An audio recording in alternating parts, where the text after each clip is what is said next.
welcome to the Uncharted Podcast. Uncharted Performance's own head of performance, Ben Pink. How are we doing, mate? Yeah, very good, thank you.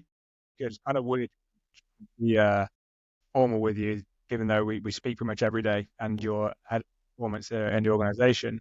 But a good place to start, I feel, for those listening is, well, tell us a little bit about yourself, Ben. Like, who are you? And what's your experience? What credentializes you to be talking about Vo2 Max today? So my name is Ben Pink. I'm a father and a husband. I've got two little girls, a 6.5-year-old and a 2-year-old.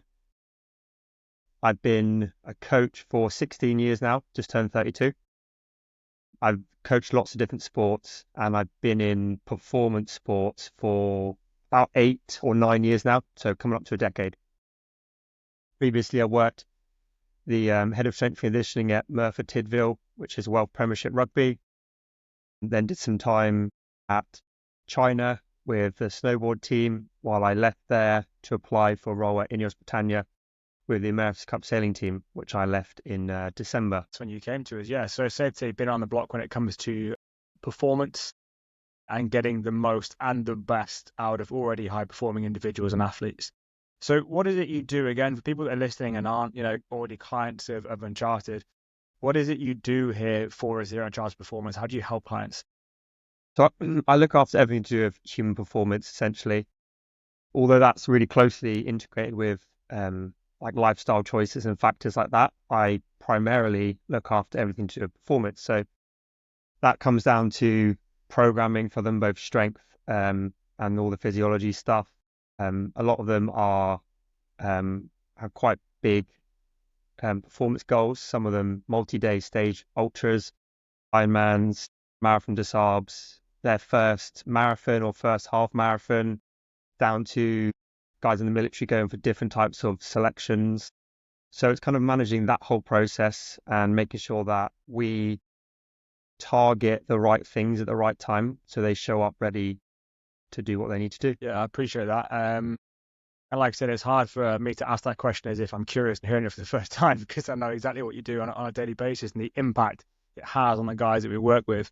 But now people understand just a very little bit about you and what it is you do and how you help our clients. Like, let's now begin talking about Vo2 Max. So Vo2 Max is widely spoke about and more commonly misunderstood. So what is your working definition of Vo2 Max? Like, what do you describe Vo2 Max as, Ben? So Vo2 Max is widely accepted as the maximum amount of oxygen that someone can take in and use. There's not too many dissimilar terms for that, like other things like threshold or aerobic threshold. So it's pretty widely accepted. And then what people might confuse it with is something called maximal aerobic power, which is essentially the power at which Vo2 Max is achieved, which would equal like roughly 5-minute max speed and or wattage. So those two are kind of used interchangeably. And one is actually more applicable to like what we would do with clients versus a Vo2 Max number per se. You're absolutely right. Like, I think it's not helpful for so many people who reach out to work with us. And there's so many people I speak to on a daily basis. Like, the different vernaculars that we have for things like threshold and aerobic capacity. And then it's like, well, what's a ventilatory threshold and what does that mean? And is that the same thing? So Vo2 Max is a pretty easy one to actually put your finger on. When we look at it, like, what does it actually tell us? Like, what can a Vo2 Max tell us? Let's talk firstly for performance, and then secondly for sort of health and longevity. We'll come to that more in a minute. What does a Vo2 Max actually tell us? So it's measured in, it equals a lot of different adaptations we're trying to chase within like peripheral muscle, as well as the central adaptation within the heart and lungs and the delivery of oxygen.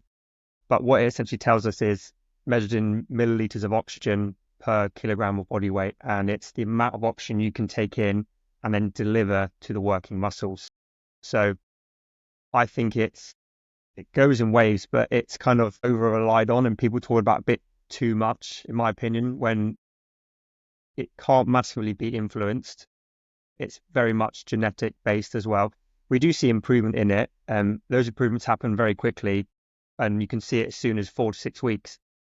So doesn't tell the whole story.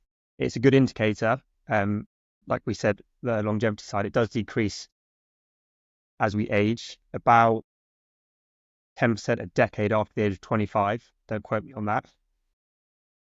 But in terms of performance, it's not the be all and end all. There are things that I try and train more that influence, performance outcome versus Vo2 Max improving someone's actual ceiling. Yeah, 100%. And I know you and I share the exact same school of thought here with regards to making people fitter, if we use that as a really broad strokes term, in that it's actually really easy to influence someone's Vo2 Max quite quickly. And that's why these off-the-shelf solutions and cookie-cutter programs and run-fast hacks are so popular, because they're normally all threshold or above, absolutely smash the granny out of you. You overexert and under-recover, which is why you can't do it for longer than sort of 6 to 9 weeks. But it will, in the moment, feel like, oh my God, I'm getting so much fitter, so much faster. But then if you don't have the capacity, like the aerobic capacity to be able to deal with that, recover from that, and support the facilitation of that, then it's always just like a bell curve. Like, yeah, you bumped Vo2 Max up, couldn't recover from it, overexerted, you're straight back to square one. Like, it happens literally all the time. So what would you say are the limitations of Vo2 Max? What I mean by that is, like, why is it not something that people ought to rely on as a sole metric of how fit I am, how fast I am, how good I am? There is a ceiling to Vo2 Max, as I've already said. I think something that's really important for people who listen to this, whether you're in the performance space or, you're trying to perform at your best as an athlete, or you're a high-performing businessman and you enjoy training on the side, context is one of the most important things that we can apply to anyone's situation, which is probably the biggest part of my job inside the program, is understanding someone's context, their constraints and limitations, and how we can improve these physiological markers like Vo2 Max as best as possible. So what I mean by that is limitations within training it. As you already said, you can do it for 6 to 8 weeks, see improvement, but then you essentially put yourself in the hole. So it's balancing training intensity distribution, which is essentially just how much hard work and how much easy work you do when you do it, but also with their life and the things they're trying to achieve in their business space and family and relationships, where we can't flog them because they can't show up as a father, and we can't flog them because they can't run their business and push it to new heights. So understanding that context and where the limitations of the whole package, where we can push it, not just around training. So that's really, really important. And also part of the job is like getting to know these people's context and understanding where the limitations are within their own physiology. So we'll run through, again, depending on the person, their background, what they're trying to achieve, the timeline that we have to achieve it, what their limiter are. So if I give you some examples, I'll use an actual client. I won't use their name, but someone training for Derek. Someone training for the Marathon des Sables next year. He's historically a really great cyclist, good runner, done triathlons as well. He's a really explosive person, very fast twitch, very good running economy. We can measure all these things in different ways. But when you look at the demands of that, as you've done it as well yourself, those attributes don't contribute to good performance for the Marathon des Sables, because you're running on sand. So it doesn't always equal the same thing. Then you add on the heat, where Vo2 Max is reduced by 6 or 7%, power output's not the same. So for that person, what we actually need to achieve is something different. So pushing his capacity to do work on his feet up would also help contribute to a high Vo2 Max, but also pushing him in a way where his sustained pace, because there'd be more muscular demand on that type of event, will be higher. So if Vo2 Max is the limiting in his ceiling, then we need to raise it. But as it stands right now, it's more the other components of Vo2 Max, which we can go into in a minute, that is his limiter, and where his threshold sits in relation to his aerobic threshold, like zone 2 work, your threshold or critical power, which is around half an hour to an hour's work, and then Vo2 Max's ceiling. Though the gap between those is very large at the moment, and we need to essentially push that up towards his Vo2 Max, which is fractional utilization of oxygen. We need to start moving that to the right so that his performance for the demands of that event go up. So limiters within Vo2 Max, but limiters within the individual context. Yeah, 100%. And just unpacking a lot of what you've spoken about, which, I loved I love listening to performance and talking performance. And again, a lot of our clients get a massive amount of uptake from this as well. Some, do just like for us to be doing this in the background for them, and they just do their programming and they get on because they've got other bigger fish to fry. But it leads me to a point of just following a program or buying a program, or on our end as coaches, just selling a program is not coaching. Everything you just disclosed, in my opinion, my professional experience, is coaching. So anyone who's listening to this has highly likely, there's a really high probability, has bought or downloaded a program or got involved with some kind of coaching operation and then just smashed the granny out of it for 6, 8, 12 weeks. And then they've come up against fatigue, overexertion, burnout, injury, you name it, it's happened. Then you've got this radical drop off in sustainability, consistency, performance. And not only does that cost the individual as an athlete, also extraordinarily damaging the self-confidence and one's own self-trust, to really getting to understand the person. Because if we talk about limiting factors or limb facts, even before we get into the physiological limb facts, we can look outside of that and say, well, okay, he's got a bidder to run, so he can't be doing those kind of sessions that are absolutely balls to the wall first thing in the morning in a fasted state, and then, not particularly eating well enough, and then straight into board meetings at 9 a.m. That just can't happen. So actually building a resolution of intelligence picture of that person's life and how they function, and then being able to plot that in around so we can maximize the uptake of performance in every single facet of their life is a really, really key component of how we coach. And I wish it was more commonplace. And I know I'm somewhat biased, but I've heard a lot of horror stories. And I really do believe we kind of lead the field, and especially yourself in how you spearhead that. And then we talk to limiting factors or limb facts. So Vo2 Max, do you think that is the limiting factor for most people's physical performance? Do you think that is the number one thing that's limiting them and holding them back? No, I don't. Okay. I agree. It's like we spoke about this yesterday, I think, with Louis. It's like we've got to optimize for the outcome. And if you've spoken about with Derek and he wants to do the MDS, the outcome is to do 250 kilometers over 6 days in the sand when it's extraordinarily hot and you're going to be carrying load and very fatigued. So you're never actually going to probably really get to those kind of intensities, like to the greatest extent. So we're going to look at, peripheral endurance and capacity and really training those things. But for a great many people who aren't, like, for example, running consistently, and then they go and try and train and improve their Vo2 Max and their running mechanics are suboptimal, all that really happens is the limiting factors is running mechanics. So we get breakdown of form, and then we get consequent injury, and we surpass tissue thresholds, and then people are tearing tissues, pinging Achilles, lower back issues, you fucking name it. So they never actually get to train with Vo2 Max. So speak about that, about how we can first analyze the actual limiting factor and improve upon that first to allow us to actually work on the Vo2 Max.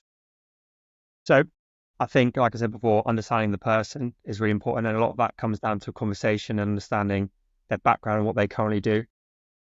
And a lot of it does come from that. And there's obviously a lot of the clients we don't meet in person per se. So we can't do really in-depth things, blood lactic, get lab work done for Vo2 Max and things like that. We can send them away if they're happy to do it, but we have to find other solutions around it. So it's a lot of balancing that. People often say evidence-based practice, and something I learned in INEOS a lot, because around the America's Cup, there's not a lot of research that backs up what we're trying to do. So you have to be practice-based evidence as well. So it's very contextual specific, and you essentially are writing your own performance model on what works. So to answer your question, because we have people with such a wide spectrum of athletes, that there's many limiting factors, but what we can work on is things like running economy separately, which comes across in the gym, plyometrics, strength work, good structural balance work. We improve the transfer of force. We improve the amount they can do training volume. Training volume will be a key determinant to improving not just endurance performance, but Vo2 Max. You imagine cyclists and cross-country skiers have much higher Vo2 Maxes than runners because their training volume can be far greater. So I'm a big proponent of unloaded training, things like cycling, because even though we do it with a lot of runners, we can just improve and increase the amount of training load that they get across a week, reduce the amount of fatigue, muscularly and physically, cognitively. Therefore, overall, their performance across the board goes up. Yeah. So what I'm taking away from that is we can actually impact someone's progress and performance with less demanding modality. So even if you've got a runner, like we can put them on the bike and we can program them for that with various constraints on that, looking at cadence and wattage, and that can improve like all of the systems we need to improve without always necessarily essentially damaging the skeleton to a certain extent with loads and loads of high volume running. 100%. And maybe it's a bias of mine, but the research does support it in ways that, and just anecdotally, if you look at triathletes, like there's not many people that can run like a 2:45 marathon off the back of an Ironman, but yet people won't do any cycling in a running program. So it blows my mind that that's a thought where you buy a running program off the shelf and you're running 4 to 6 days a week and people blow up and then they can't repeat it. Break. Yeah. They just break down. Yeah. It's Good so example. hard to recover from. Like, sorry, go on, mate. So just a good example, like longevity, without bringing it in too early, but longevity is important. We're not just peaking guys for one race. These guys are doing 3 or 4 ultras a year, back-to-back years. We want them to be healthy. Like some of their vision as a human is when they're 60, 70, they want to be a great grandparent. They want to not be broken. So being able to, one of the clients did I think the RAB 14 peaks, but basically went for a 10, 15K run 3 or 4 days afterwards. Whereas you see many other people who will be broken for weeks afterwards. Their capacity to do work is just not there. And that's a result of the type of modality and training. Yeah, like it's not sustainable. We're in an age now where we don't have to like succumb to that belief of, oh, you just got to run more to be a better runner. And you're like, prior to the MDS, so going back a couple of years now for me, like I was running minimum 5, sometimes 6 times a week, and it's so hard to recover from, like neurally as well as peripherally. Like it is so hard to recover from. And I think globally, I was speaking about this a lot, this whole grind set mentality. You just got to grind it out. It's going to be hard work no matter how you prepare for it, but that can be on a continuum of like intelligently programmed hard work, that because we all have this tendency, or a lot of guys that we speak to have this tendency to be like, right, I'm just going to fucking burn the boats. I don't care. Let's go for it. I'm going to send it and achieve this one thing. But it's like, yeah, but your skeleton is keeping the score. All of this is accruing damage that will become a problem sooner or later. And I wish I'd listened to my own advice when I was younger, playing rugby, bodybuilding, and now I'm 33 and I've got fucking arthritis in my spine because I didn't listen to the advice then. And none of that's come from running, but that's just the reality of the situation. And then, we're working with guys now who are, have got young families and children. It's like, hey, you still want to be able to bend down, pick your kids up, run around with them, throw them around, be a grandparent, be hiking with your grandkids, all that sort of stuff. Like, listen to the wisdom that you don't need to be creating that amount of orthopedic stress in order to achieve this. There are smarter ways to do it and to facilitate it.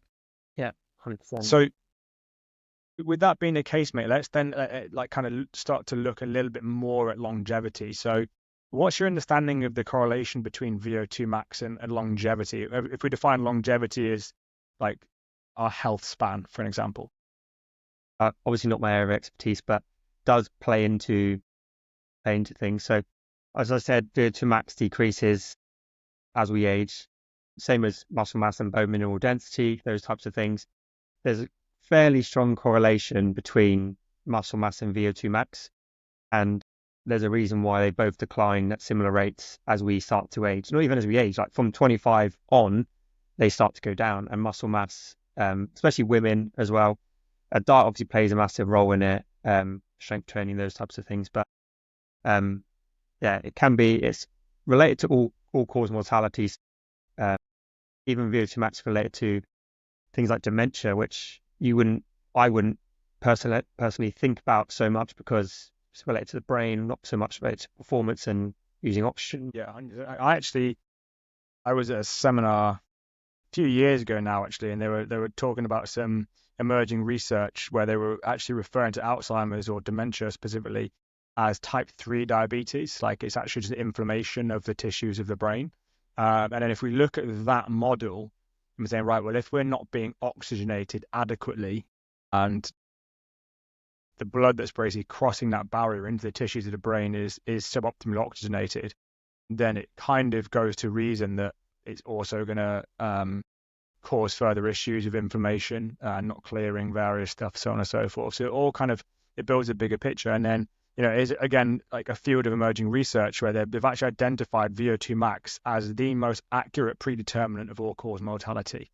Like it supersedes, I think the actual studies done back in the 70s or 80s, it supersedes any metrics like cholesterol or resting heart rate or any of the things they historically look at. They've known for quite some time that VO2 max is actually number one determinant. And if we can look at 10% degradation per decade after the age of 25, and you still want to be able to walk up a hill at the age of, let's say, 70, then you can actually reverse engineer from that and say, well, hey, if you're 35 now and you're going to lose 10% per year, this is where your VO2 max needs to be. And then from that, you can even actually then assign, well, this is what training we suppose you would need to facilitate that. And then you will kind of resist that descent of aging so you can still do those things when you want to be able to do them. And then that's becoming a more and more important part of what we do as coaches, is looking at people don't just want to perform well for like a short amount of time. We want to be able to do those things for years and decades.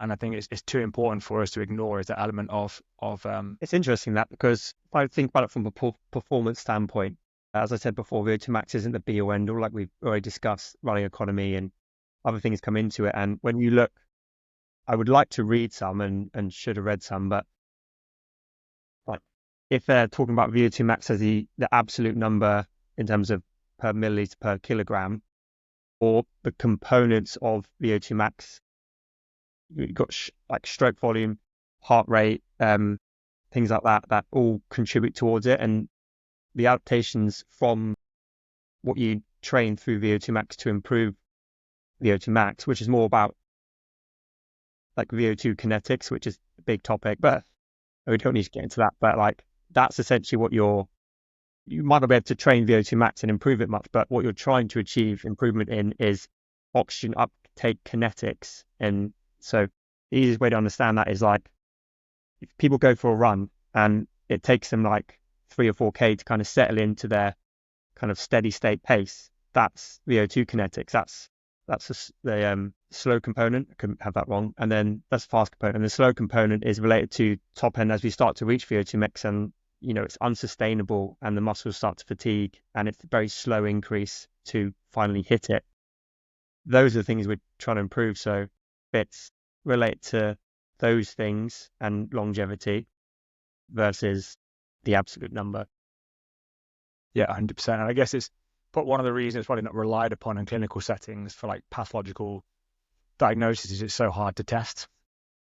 What's your thoughts on, the off-the-shelf solutions that are available for looking at VO2 max, so your Garmin's, Coros, Whoops, all that sort of stuff? I don't know how they calculate it.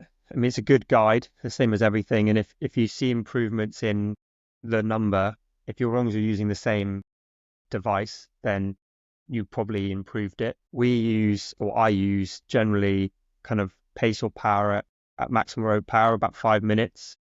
And we use software called Training Peaks, as you know, which can easily make those things scalable and like accurate for us to measure.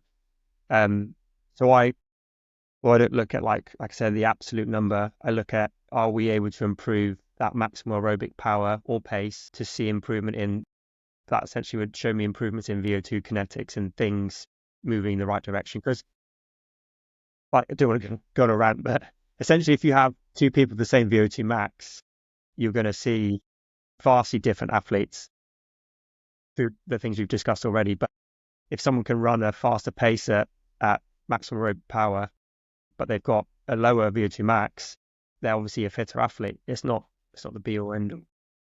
Yeah, 100%. Because I would put myself in that category in that my VO2 max has never been above 46.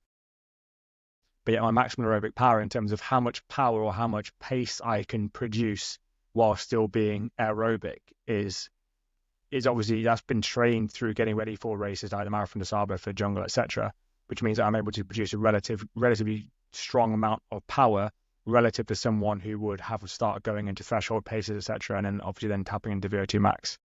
So if people are listening, Karen, no, I was just saying that's interesting you said that, because we've had a discussion before about like the event you've got coming up, which I don't know if you're discussing yet, but around just you're running and we've had the conversation about struggling to. The conversation we had, without going into detail, was raising your VO2 max, or things contributed to VO2 max, because it's going to help your performance. And you struggle to do that running. And it's not because you're an inefficient runner, because you've been running a lot, you've done a lot of running. Everything you do in the gym contributes well to improving those sides of things. So we need to find a way to push that up through different modalities, essentially. But Yeah, I think the bike will be the one, because if you look at my history, having been a strength athlete for most of my life and being very fast twitch dominant, like when I start hitting those paces and running those intervals, like the recovery demand it creates is fucking like vast. So I'm just not able to get much of it into even like a 30-day cycle. Like I'm not able to recover from that much. And then looping back around to what we said about people's context, they need to be able to have meetings, be cognizant, communicate, deal with other stresses and vectors of life. If I only use like running as a modality, and then I was sending it on those sessions and really trying to increase VO2 max as a powerful athlete, many people have seen pictures of my lower limb musculature. I can create huge amounts of force, that creates huge recovery demand, and then all of a sudden my nervous system's absolutely fucking tanked.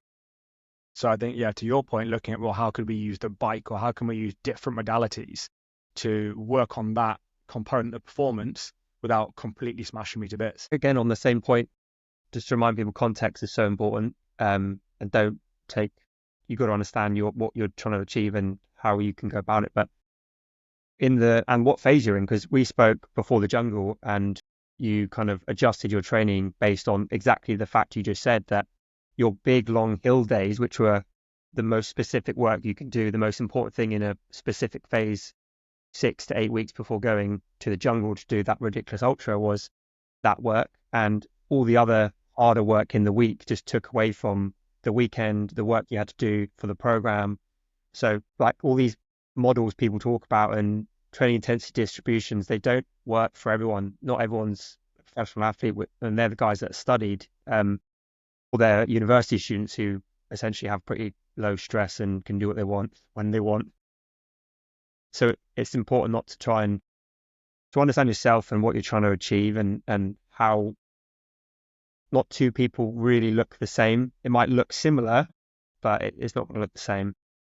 Yeah, and I remember first discussing this in one of the podcasts I did years ago about like apps and like off-the-shelf solutions and so on and so forth. And the audacity of people to suggest that like a £30 program could prepare an individual for the most arduous selection course on earth. It's like the audacity to make that claim, because again, like if you have two people who, for an example, get the same score on a personal fitness assessment or whatever it's called now, they get the same score. You get one guy, even on a really reductionist lens, who was absolutely sending it, like he was redlining the whole time. His limiting factor and what needs to be worked on is wildly different from the guy who got the same score, but he was probably 80% chat, like he wasn't really having to push that much. And maybe that guy's actually got issues with the top 2 inches and his ability to really push and put himself in the locker as he will need to on that course. And that's just like really reductionist. Then if we wanted to break that down into, right, we've got an athlete who's absolutely on the limit. What is their actual limiting factor? Is it like respiratory tissues? Like, are they breathing well enough? Are they oxygenating? Especially if we're now going to stick 100 pounds on him, like how is he breathing and what's the limiting factor there? Or is it lower limb musculature and power and muscular endurance? Like, so actually needing to get to know the person, and it doesn't have to be an invasive process. As you said, a lot of the time our role is just to ask questions and then shut up. Like just listen to the answers, look at the data we're being given, and take care of that for the people that we work with. So, so if people are listening to this and like, hey, I want to get fitter, and now I'm just completely bamboozled because one guy said do VO2 max training, the other guy said just total nonsense. Like, where would you say is a really good place to start for people who, have got a bit of a training, kind of leisurely engaging in or just in training? So I think the most important thing, you can look it up online, there's a hierarchy of endurance demands, like a hierarchy of needs to improve endurance performance. And with nearly anyone, even if they're someone competing in ridiculous events, frequency of training is one of the most important things to improve all areas of training, because there's such a crossover between, like, we talk about being specific with types of training and adapted, like targeting threshold or Vo2 Max, peak power, running economy, all these things. But there's such a crossover that we don't actually know, and we don't actually know how someone's going to respond. It's a hypothesis that take all the information, have an idea, run it, test again, and see where it comes from. So with that, I would say that training frequency and consistency is the most important thing. If you're not doing that first and foremost, adding intensity where it's going to, interfere with you being able to show up is pointless. And a lot of the adaptations from, we've already said volume is one of the most important drivers. It's the same for hypertrophy. It's the same for endurance adaptations. Without going into another pet peeve of mine, like, you don't have to push things week on week. If you can show up for 4 weeks, Go into your pet peeve, mate. Let it if you can show up for 4 weeks and do the same interval at the same intensity and complete every other session, you will win over the guy that goes 4x4, 4x5, 4x6, 4x8, 4x10, or 3x10 or something, and skips all the other things, or has to take a day off and can't eat properly because they're tired. So those are the most important things to consider. And I know that's not what everyone wants to hear, but those are the things. The second thing I would consider is, sorry, go on. No, you're good, mate. You're good. Yeah. So the second thing I would consider, if we've got that down, is then what stayed in our timeline to improve things. Obviously, if we're far away from race demands, it should look more general, less specific. So if you're doing a 100K, being far away from 100K, which is going to be in zone 1 or zone 2 at max, walking and running, you're going to do more speed and VO2 type stuff. And then you look at your limiting factor. Have you done much speed work? Do we need to do some speed before we do VO2 work so we can improve running economy to get the most out of the VO2 max work? If we kind of run well and we run fairly consistently, but we need to work on other areas, I'd probably use a bike for a lot of people in that early season, then introduce it in the moving between general and specific a little bit before a competition type phase where we're going to be the most specific and the most volume. And then I'd look at kind of VO2 is really, if we are talking about VO2, but 3 to 8 minute type reps around, you want to accumulate like clusters, you want to accumulate a lot of clusters in strength training. You want to accumulate a lot of work at that threshold, at that kind of power output or pace. Heart rate isn't the most reliable because the slow component of it takes so long to get to what you're doing. You quite often finish by the time and you can get accurate reading. So pace or RPE is important. And, spending more time at VO2, you would have shorter rest breaks. Power output or pace would be less, but you'd reach VO2 max much faster and you'd get greater adaptation.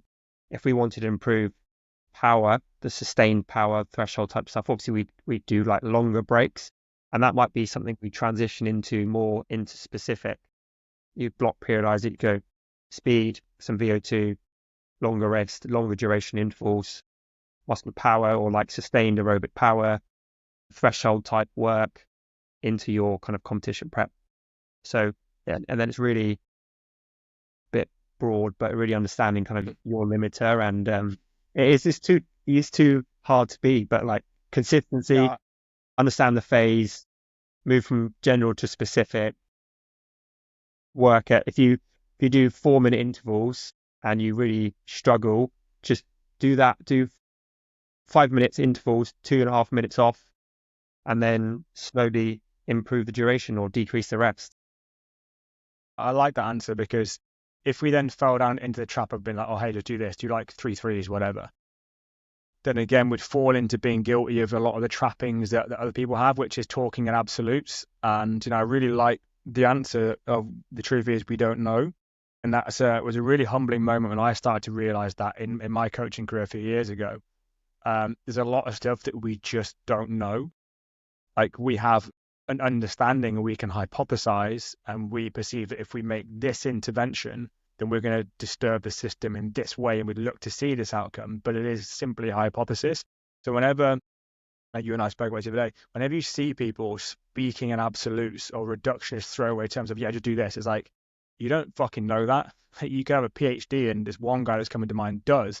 It's not Hoopman, by the way. Everyone relax. I'm not calling out Hoopman. But there are people, yeah, making these absolute claims, and it's like, well, we don't know that to be true, and there's no lab in the world that can tease apart those different vectors and how they overlap.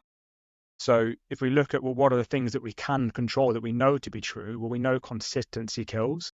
And I think the stat is if you train 3 times per week for 1 year, you're in the 99th percentile. Like, the world is not run by A-star people. It's run by C-grade students. So they're not the best, the sharpest, the brightest, the fittest, the fattest. They just keep turning up. So then that obviously leads our conversation as coaches towards a metric of availability. Well, what are the things that are mitigating your availability? Because if we can be consistent, to your point, when you were over a couple of weeks ago before I moved, how can we build fatigue resistance? And if we want to build fatigue resistance, which I'll ask you to describe in a moment, if we want to build fatigue resistance, we've got to be consistent. So if on paper, there's this amazing session that supposedly is going to be incredible for our Vo2 Max or any adaptation you want, but it takes too much out of us, we can't consistently do it, well, then we're losing that battle, as opposed to a session that on paper is not as good, doesn't tick as many boxes, but we can consistently do it. Then we've won that battle because we're more available, because psychologically we're not blocking ourselves, or neurally we're not too tired. So we're being consistent, so we're improving. So talking about fatigue resistance, like, what would you define that as, Ben? Simply your ability to resist fatigue. I knew if I could Like say that. repeatability is as easy as that. But arguably in endurance sport, some people call it the fourth dimension, and like it's a really interesting term. Like, you'll see world tours, like a big cycling background. I did most of my work in cycling the last 5.5 years. But what you'll see, like Grand Tour cyclists, like Gacha, you'll see young up and coming kids with similar numbers in the gym or in the lab, but it changes across session and across the season, which is fatigue resistance.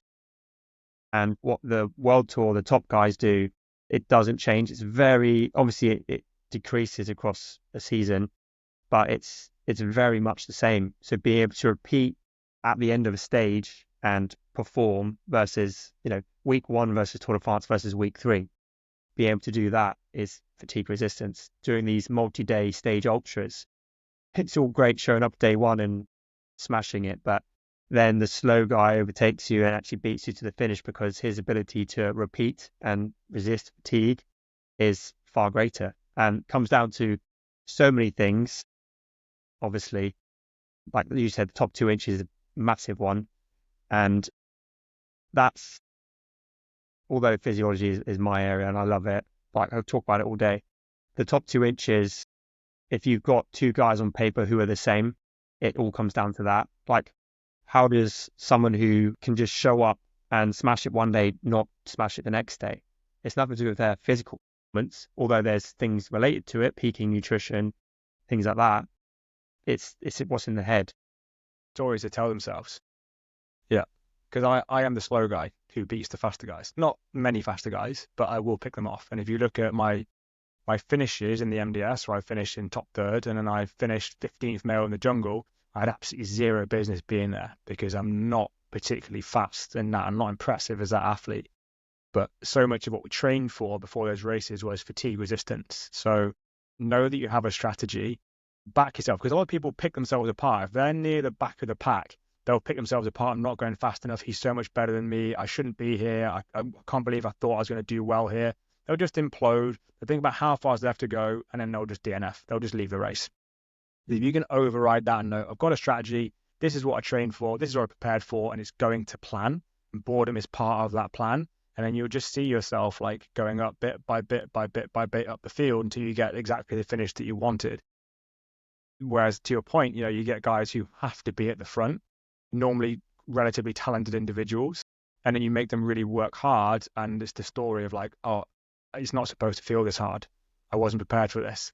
And then if you're finding that out for the first time, you're fucked. And if we look at on the bigger picture of what we're trying to achieve with so many of our clients, it isn't, we've zoomed into a really niche and specific area today, talking about Vo2 Max and physiology. If we zoom out and look at what they're trying to achieve in their businesses or careers, as individuals, as men, as father figures, as leaders, it's all about who can keep turning up and who can keep doing that work. So fatigue resistance is the key word, because you're going to have to work when you don't feel like it. You're going to have to be a parent when you really don't feel like it. You're going to have to do all of these things. So fatigue resistance kind of is applicable to all these different facets of life. And if you're always looking for that magical progressive overload to add more, to improve more, to do and so on and so forth, you just, you fuck yourself out of the race. Or as you say in ultra endurance, like you try and push too hard and then you shit yourself out of the race. Like you stress the body too much and the next thing you know, like you've got extreme DMV and that's you done. So yeah, it kind of all completes the big holistic is not a word I like anymore, but it completes that holistic picture of what we're trying to do and achieve there. Yeah, 100%. You said it Awesome. when you a specific stage in the MDS where you've been running for obviously days already, and then I don't know if you'll come up to the finish line somewhere and you it's like you ran for hours and you just didn't move. Like it was just still there. Yeah. So that was there was two instances I can think of. On day 2, you go up over Jebel El Ofdel, which is a big mountain made of fucking sand, and you're doing it in the middle of the day, so it's really, really hot. And like you take 2 steps forward, but if you stop, you're obviously on sand, you'll just slide backwards again. And that was one of the most soul destroying but character proving moments of my life. But then specifically, I remember the night of day 4, so the long stage, you're at 90, was it 95, 92, 95, 90 something kilometers to do. And there was a group of us, about 6. I'm like, right, boys, the sun's gone now, it's night, so let's fucking send it, because it was cool relative to the environment. It was about 30 degrees. We're all heat acclimated, so like, right, we can fucking send it now. No one was talking, swearing profusely, just fucking going for it. Then I remember the beep went on my watch for the mile marker, and we'd just done a 20-minute mile, and we were giving it everything we'd got. It's just like, and then immediately my mind started to compute, right, based on my calculations and navigation, we've got like 45 kilometers left to go. 20 minutes a mile. I was like, lads, we're not going to be finishing over 12 hours. And it was a real realization of, for fuck's sake. And in that moment, I think these are really, really, really difficult moments to deal with as a human, but profoundly positive, because you realize like that level of thinking isn't going to help you. So shut up, zoom on what you can control, and just keep putting one foot in front of the other. And if you focus on that process, the outcome will happen.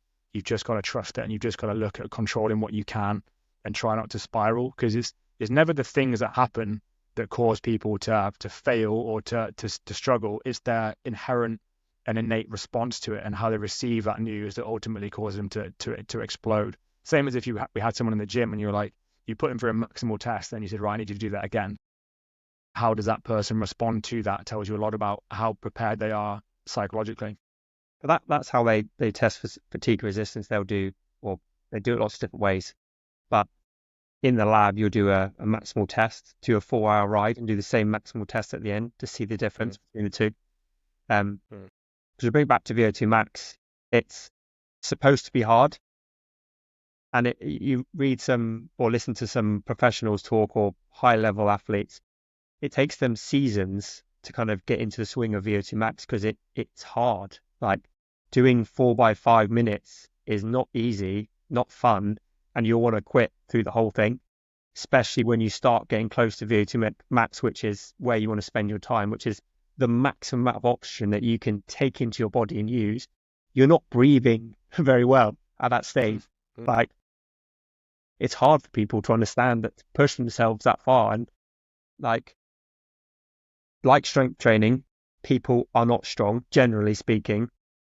And people push too much, but in Vo2 Max, they don't push enough because it's hard. Like, to get strong, you have to push hard to get enough oxygen in to hit Vo2 Max. It's horrible work, and you have to push to get there, but it's part of the process. And even knowing that and saying that sentence to yourself can actually be quite liberating. And I think I stumbled across that. It's ever Brad Stulberg's work or someone like a couple of years ago, getting ready for the MDS, was not, because it's an old mantra of being tough that you just never admit anything's hard. You're like, no, it's fine, I'll be fine. And it's like, it's actually kind of lying to yourself, and your unconscious is smarter than that, and it knows it's being lied to. It's like, it's going to be really, and then you experience massive amounts of friction, because essentially you know you're going to be exposed, and it's going to really fucking hurt, and it's going to break you down. Whereas when you're actually able to have the courage to say to yourself, well, it is going to be hard. This is what hard feels like. So let's just see what happens. Then you're going to go into that and really kind of not have that clutch mentality or that fixed mindedness of trying to prove and demonstrate all the time, and just ask the question of, well, what am I really capable of? And it just allows such a weight of pressure to fall off your shoulders. 100%. across because everything. you get anxiety even going into those sessions when you've got like the horrible run sessions. Or I remember back when I was bodybuilding, we were following like the Dorian Yates mentality of like super high intensity, very high frequency. You'd know there's a leg day coming up for 2 or 3 days before, and you knew how much it took to beat those numbers on the hack squat last time. You know, you were like shaking and puking in the corner afterwards, and like I've got to do that again. It's fucking awful. But then you look at the bodybuilders that everyone would aspire to be like back in the day of Dorian Yates. Now it's like the James Hollingsheads, those guys who are just enormous with huge slabs of like dense, lean muscle, not these like bubbly, soft guys who are just doing loads of pump work. It's like, well, the reason most people don't look like that is because of how fucking brutal and barbaric and destructive it is to load the tissues in that way. And again, the same, look at your Bocaccios and your Vingegaards. There's a reason no one's doing necessarily what they're doing, because they must be in the locker all the fucking time and just accepting it's hard. And that's what hard feels like. Awesome. So that's awesome, mate. I really, really appreciate you taking time out of, I know you're working with clients today and doing various bits and bobs, but yeah, I really appreciate you jumping on. If people want to learn anything more about you or about the program, are you happy for them to drop you a message for your Instagram or? Yes, please. Ben R. Pink, Instagram and Twitter, and yeah, love to LinkedIn reach as well. out and Awesome. any questions. Cool. Let us know what you want to talk about next. Yeah, we will do. Well, I'll speak to you again in a couple of minutes. Yes. Cheers, Ben. Thank you. Bye-bye.